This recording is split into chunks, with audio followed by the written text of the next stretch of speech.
हमारे पास एक recently customer I, वो उनकी 50 इंचेस टीवी थी, उन्होंने कभी कुछ साल पहले हमसे लिया था। अब इशू ये आ रहा था कि उनको अब वो टीवी स्मार्ट टीवी थी, 50 इंच थी, आई थिंक कोविड के पहले लिया था उन्होंने, एंड उनको काफ़ी स्लो लग रही थी। तो उन्होंने बोला कि इसकी कुछ मुझे एक्सचेंज करनी है और कोई नई टीवी दे दीजिए।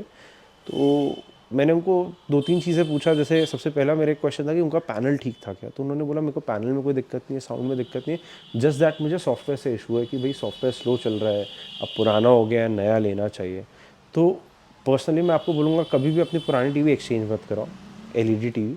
उसका रीज़न ये है कि जो एक्सचेंज वैल्यू होती है वो एमआरपी से होती है, तो आपके लिए नेट लॉस है, क्योंकि कोई भी कंपनी तो ऑलरेडी एक्सचेंज वैल्यू नहीं दे रही है, तो कोई भी रिटेलर तो आपको आपको कोई उसकी प्राइस दे नहीं पाएगा बेसिकली।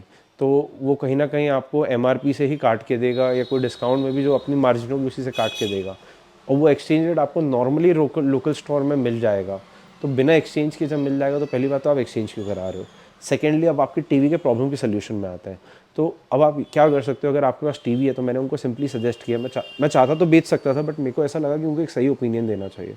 तो मैंने कुछ नहीं किया, उनको बोला कि आप कुछ मत करिए, अभी आप एक्सचेंज मत कराइए, क्योंकि आज आप एक टीवी खरीदने भी जाओगे तो वही 50 इंची 25,000 से लेकर 30,000 तक की आएगी। कोई भी ब्रांड का लोगे एक ठीक ठाक, और सस्ती भी आती है, बट वो लोकल मिलेगी, तो उसमें हमको जाना नहीं है।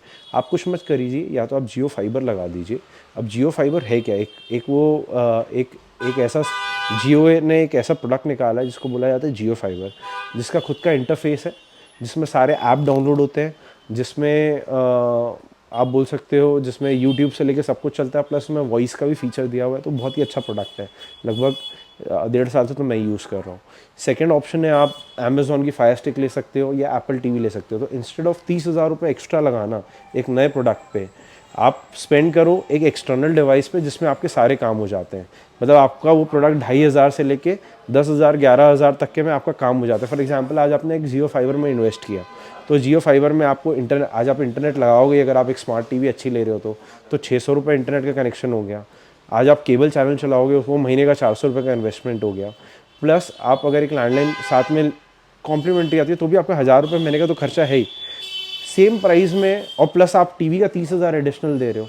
आप महीने का कम से कम, एक तो 30,000 फिक्स कॉस्ट होगी और 12,000 रिकरिंग हर महीने की कॉस्ट हो गई आपकी, साल की कॉस्ट हो गई। इंस्टेड वो पैसा बचा के आप 3 साल का आपका ये प्लान ले लो जियो फाइबर का, तो उसमें क्या होगा, वो कुछ महीना फ्री भी एडिशनल मिल जाएगा, वहाँ आप सेव कर लोगे, बस आपकी कॉस्ट फिक्स है। कहीं ना कहीं आपको कोई एडिशनल, वो आपने 30,000 रुपये आपने बचा लिया और ये आपका काम हो जाता है।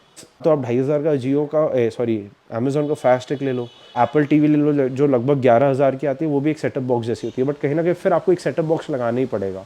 एक अगेन, आप या तो एयरटेल एक में जा सकते हो या जियो फाइबर में जा सकते हो। पर्सनली जियो फाइबर अच्छा लगता है क्योंकि मैं वो यूज़ कर रहा हूँ। आपको ये वीडियो हेल्पफुल लगा होगा और आपको लगता है आप कुछ पैसे बचा पाओगे, तो प्लीज़ लाइक करो, अपने दोस्तों का शेयर करें, डू सब्सक्राइब, जैसा कि मैं बात कहता हूँ। देखिए समझे फिर। Thank you.